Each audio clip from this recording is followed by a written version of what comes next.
Tere hommikust! Tänase jutluse teemaks on meil vigade eksimuste tunnistamine. Ja täna oleme jällegi Vana Testamenti juures. Ja esmalt enne kui ma alustan, tänan neid kõiki, kes mind on nõu, jõu ja oma vahenditega aidanud. Issand, õnnistagu neid.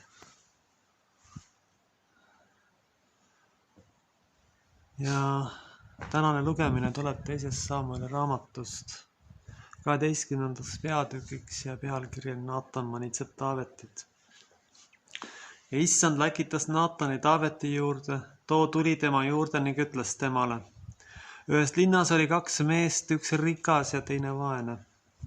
Rikkal oli väga palju lambaid ja veiseid, aga vaesel ei olnud midagi muud kui üks ainus pisik utedal, kelle ta oli ostnud.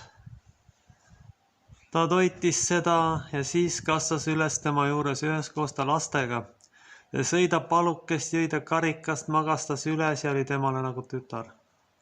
Siis tuli rikka mehe juurde teekäia, aga tema ei raatsinud võtta oma lammastest ja veistest, et valmistada rooga teekäijale, kes ta juurde oli tulnud. Vaid ta võttis vaese mehe utetalle ja valmistas mehele, kes ta juurde oli tulnud. Siis Taaveti viha süttis väga põlema mehe vastu, ta ütles Naatanile. Nii tõesti, kui issand elab, mees, kes seda tegi, on surmalaps. Ja ta peab utetalle tasuma 4-kordselt, sellepärast, et ta tegi nõnda ega halastanud. Aga Naatan ütles Taavetile, see mees oled sina. Nõnda ütleb issand, Iisraeli jumal. Mina olen sind võidnud Iisraeli kuningaks ja mina olen sind päästnud Sauli käest. Mina olen sulle andnud su isanda koja ja sulle su isanda naised ja olen sulle andnud Iisraeli ja Juuda soo. Ja kui seda on vähe, siis ma oleksin võinud sulle lisada veel 1 ja 2. Mis pärast sa oled põlanud issanda sõna tehes, mis on tema silmis paha. Et uurija, sa lõid maha mõõgaga maha ja tema naise sa võtsid enne selles naiseks. Ja tema sa tapsid ammonlaste mõõgaga. Aga nüüd ei lahku mõõk su soost mitte iialgi. Seepärast, et sa oled mind põlanud ja oled olnud Hetuurian naisele enese naiseks. Nõnda ütleb issand. Vaata, ma lasen sinu oma soost tulla sulle õnnetuse. Ma võtan sinu naised su silma ees ja annan su ligimesele, tema magab su naistega selle päikese paistes. Kuigi sina oled seda teinud salaja, teen mina seda kogu Iisraeli ees päise päeva ajal. Siis ütles Taavet Naatanile, mina olen pattu teinud issanda vastu. Ja Naatan ütles Taavetile, issand on juba su patu sulle andeks saanud, sa ei sure. Ometi, kuna sa selle asja pärast oled pannud issanda vaenlased teda kõvasti pilkama, siis peab küll poeg, kes sul on sündinud, kindlasti surema. Aamen. Tegelikult kordub jällegi sama stsenaariumist Bileami loos. Taavet muidugi mõistab veelgi kiiremini, mida ta valesti teinud on. Taaveti puhul me ei saa kuidagi ära unustada tema, lisaks tema mentaalsele haritusele, ka tema sügavat usku ja jäägitud usaldust issanda vastu, mida on maa peal antud õige vähestele inimestele. Nagu me näeme, et isegi selline mees võib korralikult eksida ja teha valesid valikuid ja kukkuda sügavasse auku. Aga on üks oluline vahe, mis on nende inimestega, kelle elus ei ole Jumalat. Ta julgeb ennast tunnistada puudulikuks inimeseks. Ja loomulikult on sellisel mehel väga suur vahe nendega, kes üldse ei usu Jumalat, kes teenivad mingit ebajumalat. Milles on siis selle ebajumala puhul see kõige hullem asi? Ta näeb kõike ebajumala teenimise valguses. Kõik läheb selle ebajumala kapsaaeda, nii head kui halvad asjad. Ja kuna see, keda teenitakse, on tavaliselt inimene, kes selle taga on. Ja kuna inimene on juba oma olemuselt puudulik, ekslik ja patune paratamatult, siis hakatakse tegema destruktiivseid ja ohtlikke asju. Kuni lõpuks minnakse selleni välja, et hakatakse väänama loodusseadusi pea peale. Kulutatakse kõik ebanormaalsus normaalsuseks. Ja kõik need normaalsed asjad, mis ühiskond üleval hoiavad, kuulutatakse ebanormaalsuseks. Tavapärased traditsioonilised suhted. Tavapärased suhtlemisviisid on nüüd ühel või teisel viisil paljudes kohtades maailmas kuulutatud ju ebanormaalsuseks. See ei ole tõesti ainult ühe riigi häda. Selle taga on tegelikult jõud, mis on sellest vägagi huvitatud, et maailm oleks nende kontrolli all. Et oleks võimalikult vähe inimesi ja needki, kes oleks haletsusväärsed orjad, kellel puuduksid igasugused vabadused. Eks ole ju olnud ajast aega iga diktaatori unistus. Ustavad orjad, kes teda teenivad ja kes ei esita küsimusi ja kes jätavad oma elud elamata selleks, et teenida isandat. Mitte issandat, vaid isandat. Kõikide nende asjade ja vahenditega, mis neile käepärast on ja mis neile parasjagu antud on. Taavet muidugi ei olnud selline. Taavet oli hoopis teissugune. Tema ikkagi oli oma sulaste vastu ikkagi helde ja ka oma rahva vastu päris helde. Tema ei oleks mitte iialgi kuulutanud seda välja, et need normaalsed vajadused on ebanormaalsed ja need tuleb kõik niimoodi kuulutada kuriteoks, et keegi neid enam vajadusi rahuldada üldse ei saaks, vaid et iga väikse asja tegemiseks on vaja kummardudest teha ebajumala poole. Paratab. Võtame siis veel kord argumendid läbi, milles see asi siis on. Esiteks, läbi proovimata,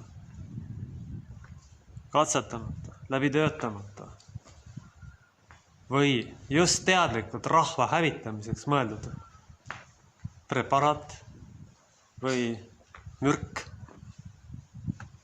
mida propagandistid lihtsalt julmalt üle maailma kõikidele kaela määrivad selleks, et nad täidaksid kellegi autistliku agenda esindaja käske. Selleks, et maailm muutuks järjeks rohkem autisti nägu. Jah, ta on ennast geniaalset inimeste eest ära peitnud. Aga Jumala käest ta kindlasti ei pääse. Selleks pole mitte mingit kahtlust. Sellepärast, et Jumal näeb kõikjal, aga kõik inimese kõige salajasemad mõtteid. Ja see, kes selle kurja plaani välja mõtles, peab arvestama sellega, et ta läheb lõpuks sinna, kus on hulgumine ja hammaste keristamine. Ja siis ei ole mitte midagi teha. See, et see on tema enda valik ja see, et ta millegi pärast mingitel põhjustel on langenud ise kurjuse ohvriks, millest tegelikult pole ükski inimene kaitstud. Jah. Aga midagi pole teha. Tema on oma valikut teinud. Ütlen veel kord, me ei tea selle inimese nime, sest ta on väga osav peitja. Aga ainult inimesi mõõtmeid arvestades. Jumal teab väga täpselt, kellega tegemist on ja Jumal on juba tema üle kohut mõistnud. Kui ta nüüd mingitel põhjustel meelt parandaks, siis ikkagi need teod, mis on tehtud, on juba sellised, et selle eest pääsu ei ole. Iga inimene, kes saab võimu või õnnistuse, tegelikult vastutab selle eest. Praegusel juhul on keegi saanud kuskil väga suure õnnistuse ja tegelikult seda lihtsalt kuritarvitanud ja selle kurjuse teenistusse andnud.